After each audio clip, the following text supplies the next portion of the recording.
President Joe Biden is expected to hold a joint news conference with Japan's Prime Minister today, marking his first in-person meeting with an international leader since he took office in January.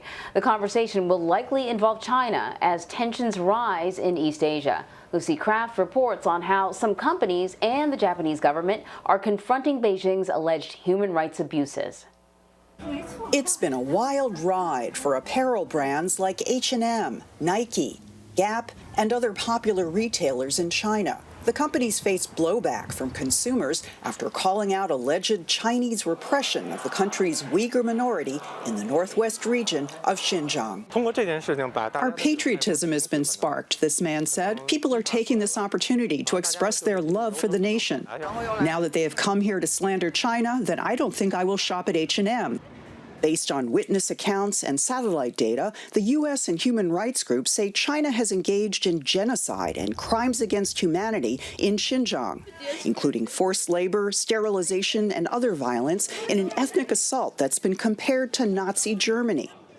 But when multinational retailers stopped sourcing cotton from Xinjiang, they saw sales in China plunge by as much as 20%, said Shanghai-based market researcher Sean Rain. American brands are in a rock and a hard place. You know, if they heed American human rights activists, they will face boycotts in China.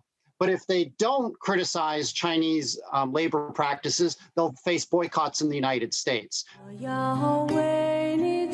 Beijing has flooded the zone with a propaganda blitz, portraying life in Xinjiang as idyllic, its minorities happily coexisting under a benevolent government.